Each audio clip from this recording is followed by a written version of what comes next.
I wanted to get a boyfriend. So I said, I'm going to wear heels. I had my sisters take me shopping so I can get,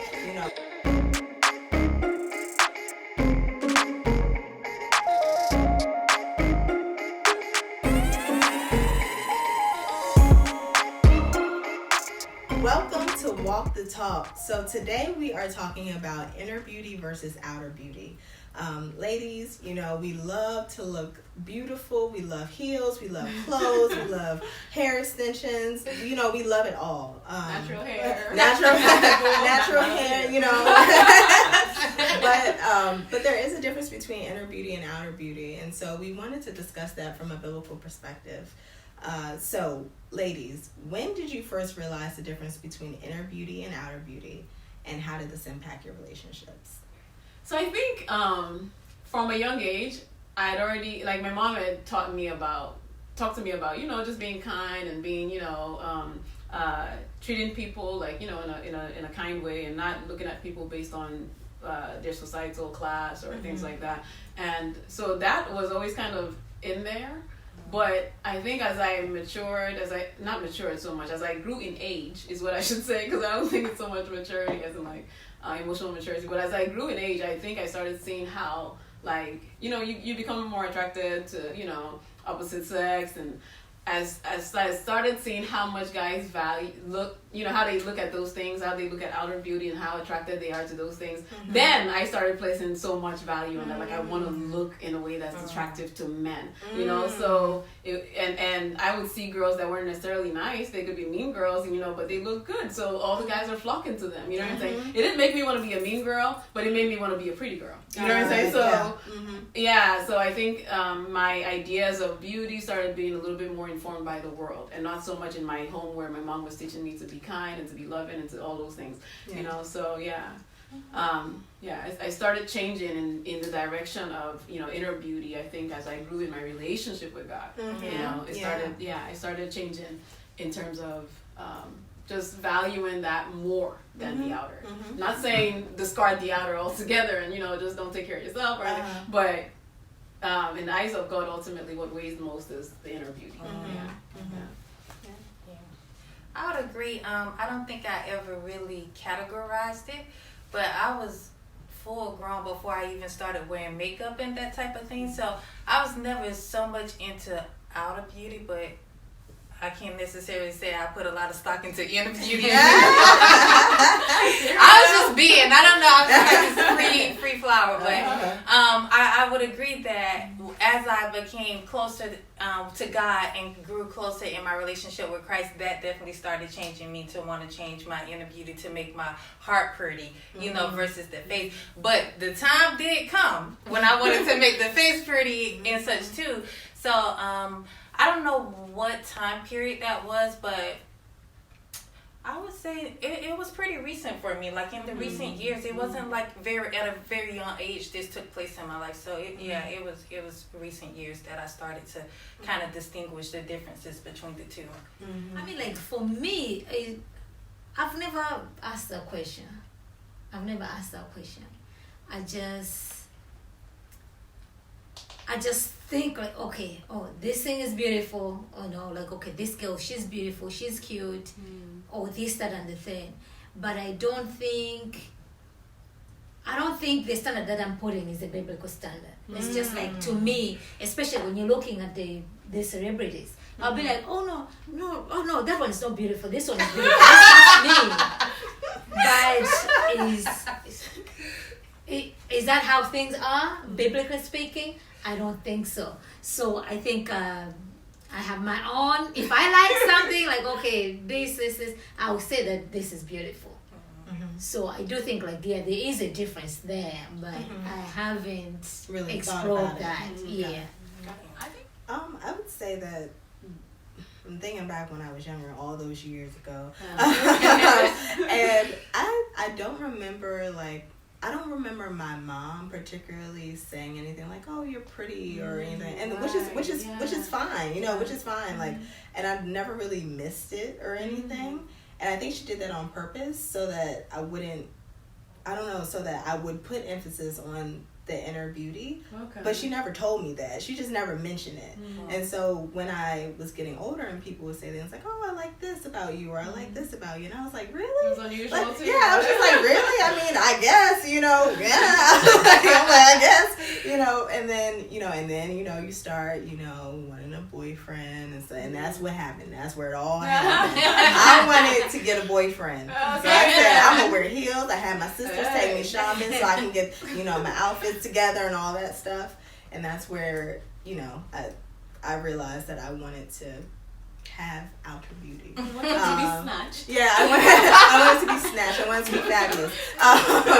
But inner beauty, that it started, like you said, Portia, like really, I feel like my mom instilled it in me, but I didn't know what she was doing. And so later on, like you said, when you have a relationship with God, that's when it started to really be a focal point of my life. So as a believer, is there anything wrong taking care with yourself or prioritizing your outer beauty versus inner beauty? I definitely don't think there's anything wrong with taking care of yourself. Not at all. I mean, self-care, that can include a multitude of things. Self-care could be you spending time with God and, building up your inner beauty, cleaning up your heart, coming against some sin issues. So I definitely don't think that there is anything wrong with outer care. Even going to the spa, getting your nails done, getting your toes done, getting your hair done. I don't think there's anything wrong with that in and of itself. But if you prioritize it above God, like above inner beauty, above things that should come first in that order, then that's where the problem comes in. So it has to be in the right context, and it has to be prioritized in the right way. It can't be above God, is what I would say. What did you think? Yeah, 1 Peter 3 talks about, just us being like basically beautified by the hidden person in our hearts. So like a gentle and a quiet spirit. And we were laughing earlier about like I was asking, am I that gentle or quiet in my spirit? I doubted myself. But really that's what Scripture leads us to emphasize, is that don't be wrapped up in the external to where you're not focused on just the hidden person of the heart, which is more of a treasure to God. It says it's imperishable. That joint don't die. That's what that means. It's everlasting. But the outer beauty fades. I mean, everybody gonna get old. We're gonna get little wrinkles here and there. And your bones start to get a little raggedy. Things are gonna happen to the outer beauty, but the inner beauty, that's forever. That's everlasting according to Scripture. So. Yeah, and I think that's like God is the one who defines beauty. Right. So if we're going by whatever Scripture says about beauty, then it doesn't matter. Like you're 80 years old, you be a gracious woman. Yes. And sometimes you might be like a beautiful woman, but like you have a reputation. It doesn't matter. Like people just be like, oh, they won't even see you like that. Because your reputation is just going to precede you. So I think it's important, like what's coming out, what's inside is what's more important. That's exactly what even God says. Says like what's inside, and it's gonna come out. So taking care of yourself is a beautiful thing, but you don't want to be defined by, oh wow, she wears pretty makeup, but her behavior is something else. And you also don't want to be mastered by it either. You know what I mean? You don't want to be mastered by it, like having the feeling that you can't go leave somewhere. the house without putting on makeup. No, but that's real. Like that's something I'm struggling with. Like Kevin, like my husband Kevin asked me, but he was like, "So could you go like a week or so without putting on makeup?" And I was like, I don't know about that.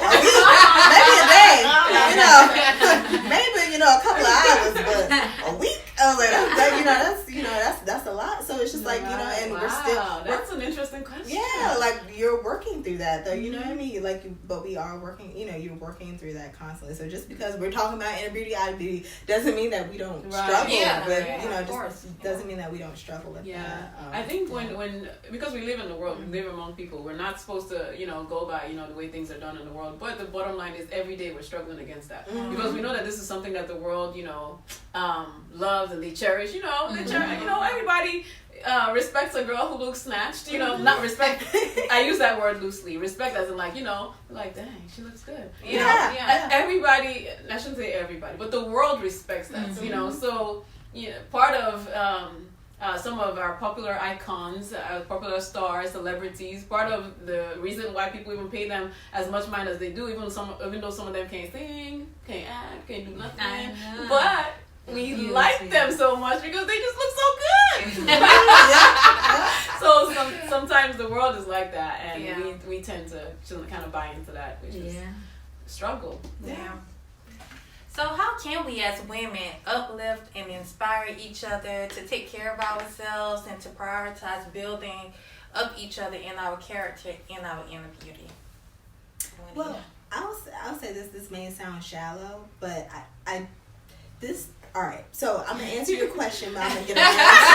So I do think it's important to compliment women on their outer beauty. I think sometimes you may feel scared to do it. You're like, oh, I don't want to say that's weird. You know what I mean? But I do think it's important to compliment other women on their outer beauty, because everyone needs to be uplifted every now and again. You don't know if she's having a bad day. You know, so when you see if you're captured by her beauty, you should say that. You know what I mean? Because, you know, we're sisters in Christ. You know, even unbelievers, like, you should want to pay someone a compliment, because you just don't know how far that can go. So as far as encouraging each other to build inner beauty, I think that if we find that we have friends who are insecure about certain things, I think it is our duty as sisters in Christ to remind them of how God views them. Yeah. You know, and there's so many Bible verses that talk about, you know, man looking on the outer appearance and God looking at the heart. There's so many Bible verses, with Proverbs 31 woman. You know, all these different things. Like, there's all these verses in the Bible that talk about the inner beauty of a woman, and it is our duty to remind each other of that and not allow ourselves to fall into insecurities because of things that we don't have on the outside. Yeah. I think we just emphasize of the outer beauty versus the inner beauty. So I think that's just something we definitely need to work on. It's easier for me to say, wow, that's a pretty day. Oh, you look nice. Oh, I like your makeup. But when was the last time I say, like, wow, you're a gracious woman. I like this about you. And I don't remember. I don't remember doing that. So like, so even that, like, we're doing it unintentionally, but we're promoting that even. So that's a very good point that you definitely bring out. I was going to ask a question when you were talking. I was going to say, you know, I understand that people do sometimes have a hard day, or they feel insecure about one thing or the other, and so it's good to, you know, compliment them, uplift them. But I wonder too, in situations like that, if we're pointing too much to the very thing that they need to actually learn to let go of. Do you understand? In terms of like the exterior, you know? Or, you know, there's situations where someone takes too much stock in like what they look like. They do too much, you know, and in such a situation, and I'm asking a real life question, in such a situation where you can see that this person obviously pays too much attention to their exterior and the way that they carry themselves. They cannot walk out the house unless they're carrying, I don't know, a Michael Kors bag, or, you know, whatever the situation is, or their hair is this way or that way. Is it helpful for us to withhold compliments from a person like that? Is it wrong for us to, is it helpful or is it wrong for us to withhold compliments from a person like that? If you see that they obviously, there's the idol of years and things and appearances. They have an idol. Should we, are we feeding into it by giving them more compliments about those things? Or should we kind of... I think that's actually a very good question. But like, if you know that is the case, then don't. Because by you doing it, you're just promoting it. So it's kind of like, you know, in Romans it talks about, like, you know, they give her the approval for those who are doing those things. So you're not participating. By you complimenting, you're encouraging. So I think in that regard, you don't want to encourage, like, oh, this looks good. That's when you come in, like, you know, I noticed this, because obviously that thing has become an idol. There's nothing wrong to dress up, makeup, but if those things become an idol, then that's wrong. So you saying those things are good, then you're intentionally saying, oh, that's good. But you worshiping that idol, keep doing it. So you don't want to do that. You don't want to do that. I mean, I think that's a turn approval. Yeah, I think it's a case by case basis, you know, and it takes work to be able to get to that level with someone who is your friend, to be able to see that they're insecure, you know. So I'm assuming that you all already have a good relationship. You know, you're not just judging by appearance. Yes, exactly. If you know that. I think it's a case-by-case basis, and I think it depends on the person, and I think it depends on the person's personality. If you're dealing with someone who is used to getting compliments, and then all of a sudden you stop giving compliments, like they're going to notice that. But that's on them. No. I'm like, excuse me, Shara. You did not compliment me. No. This is the thing, and so we talk relationships. So if you're gonna say to yourself, I'm not gonna give this person a compliment because this is an idol in their life, you don't know what they're thinking on the inside of their mind. So they might think, oh, Kumbi is hating on me. You know what I mean? Kumbi's hating on me. She's not a real friend. And she might not even say anything to you. But she may say that in her mind, and she may start treating you differently. So all I'm saying, it's a case-by-case basis. I understand exactly what you're saying about maybe you won't give them a compliment because that's encouraging them. But at the same time, I think that it's a case-by-case basis. So I think that it's okay to pay them a compliment if you genuinely feel like, oh, they look nice. But it's also your duty to go deeper with them and to say, you are beautiful, but guess what? You're also gracious. You're also this. And you can prioritize over your outer beauty. You can do that because, you see what I'm saying? So you compliment the inner beauty so that they see that that's something else that's good and beautiful. That's good and beautiful, but also that you're not hating on them. I genuinely think you are beautiful, but at the same time, you have all these other qualities that you can be building and that you can be using, but you put so much emphasis on the outer beauty. That's it. And like I said, so would it be helpful to have that conversation with them? Oh yeah. I think it would definitely be useful to have that conversation. I think it's useful just to have conversations with your friends, like even if it hurts. Talk to your friends. Talk to your friends. I'm sorry. Go ahead. No, I was just gonna say, if you just caveat it. So even if I said like, Kumbi, like I really like those earrings that you have on, but then I can say, however, I've noticed that you've been going down the same, you're kind of trending with like all the latest things, and I've noticed this for a while, so maybe you should, however you want to have the conversation. But I don't think there's anything wrong with still giving the compliment, because if I like the earrings, I like the earrings, but it can just be caveated with whatever else that you want to say about the inner beauty part of, or this is becoming an idol. So sure, still give the compliment. There's nothing wrong in and of itself to give the compliment. I don't think. I just think that if you have deeper concerns about it, then address those along with it. That's a good point, because I think a lot of times people mask issues with the exterior appearances, so digging deeper is definitely important. So okay, moving right along, what advice, ladies, would you give to your younger self regarding knowing what you know now about inner and outer beauty? What advice would you give? I wish I knew more about the inner beauty than the outer beauty. And even for me, all my friends used to put on makeup. It never dawned on me like to be putting on makeup. I finished high school, I never used to put makeup. It hasn't been long since I started doing that. It's not a big deal for me, but there's nothing wrong with it. I was just never bothered about it. So I think it's going to be different with everybody. I'll be bothered about shoes. I'll care less about makeup. So I think everybody has like different things. Like some people, they're never gonna leave the house not wearing makeup. You know what I mean? Like, oh wow, we're going to the function. Oh, I better have a brand new shoe. Like, you have all these shoes, but what can you wear? No, I want a brand new shoe. Why do I want a brand new? Like, that's for me. So I think it's going to be different with I'm everybody. not complimenting you on those shoes anymore. I hold my confidence from now on. That's a step in the job. Like, brother, those shoes are ugly. Then I'm gonna go myself. You're a gracious woman. You're a gracious woman. Bless your heart. So I think, man.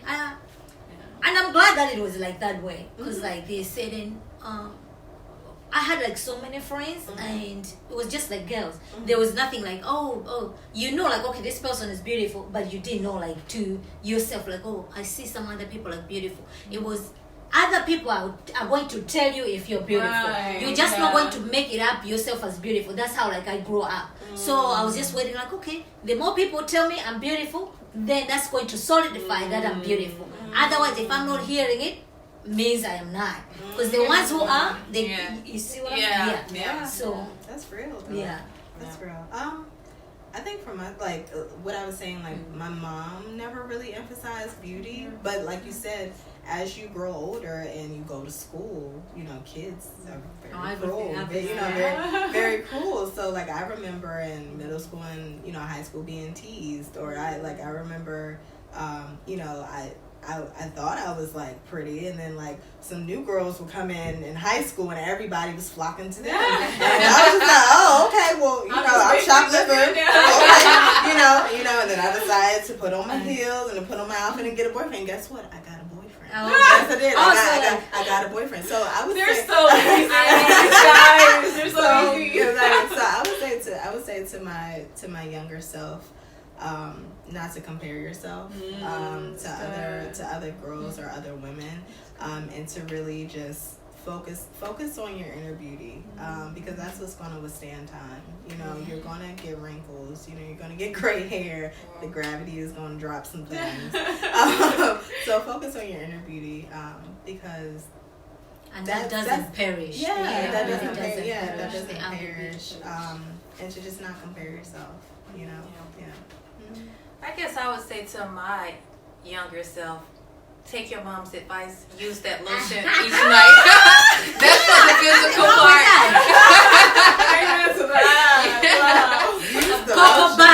Yeah. My mom used to always, you guys need to put lotion on after you get shot. Like, I appreciate my mom for that. I wish I would have did it more. But just as far as inner beauty, I think that I would just like to really, I wish that I could just be so captivated by like who God says I am, and like just so overwhelmed like with how much He loves me and how He created me and every part of me is beautiful. I just wish that I could really understand that back then. And I also wish that, you know, younger girls even now could really just grasp that. I think it's just even too big for us to fully grasp, like, God thinks we're beautiful, like we're made in His image, like so I just wish that I could really just take that and embody that and have the confidence of that and walk in that, you know. And you know, I think even that alone can just change the whole out view of everything else, because you're walking in such confidence, like, you know, like God created me, like I'm exactly who He wants me to be. I'm beautiful in and out. So that's good. I think for me it would be a combination of what you guys have said, to be honest. Like I grew up like kind of like you, where my mom didn't really tell me I was pretty, but I took it in the wrong way. I took it as, you know, I must not be pretty, you know, because I didn't hear her say that, you know. And when I would see the kinds of girls that my brothers, who you admire your brothers, you know, when I would see the kind of girls that they were attracted to, they didn't look like me, you know, they were lighter skinned or, you know, one thing or the other. So I kind of felt like, okay, I'm not really that, you know, valuable. And then I would hear all these messages about how, you know, dark skin is, you know, kind of in a way less than, you know. That's so a topic. Honestly, that's the whole topic, y'all. Honestly, and so I grew up kind of feeling like, okay, is there something wrong with even just my skin tone? Like, so I was made in a way that's kind of like, you know, defective to start with, you know.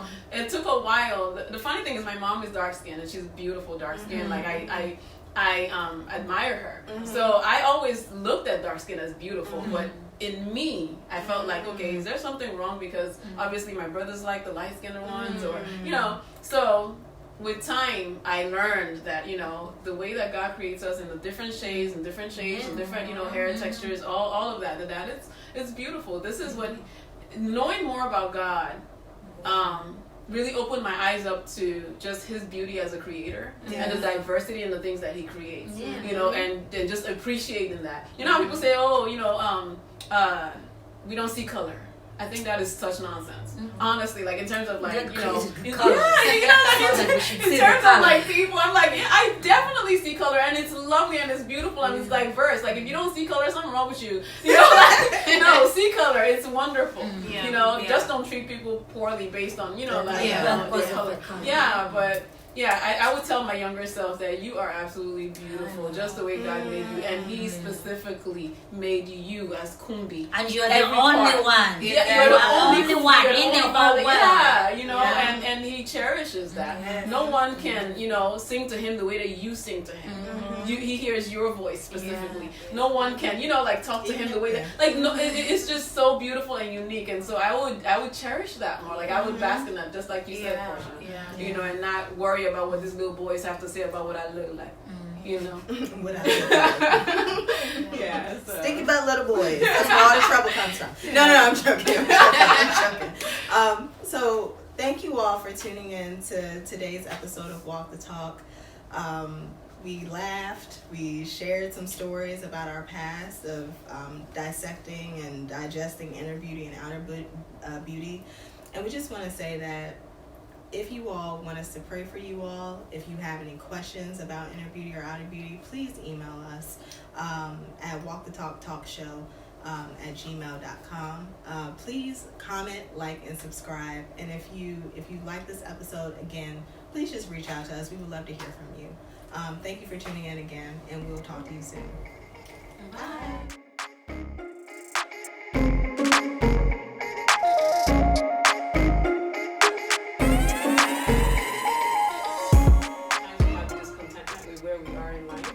We can kind of look back and say, dang, you know, if I did this, that, and the third, then I would be in a completely different place right now. Or, you know, we thought that you were so stuck up. We thought that you were so sedated. And I was like, woo!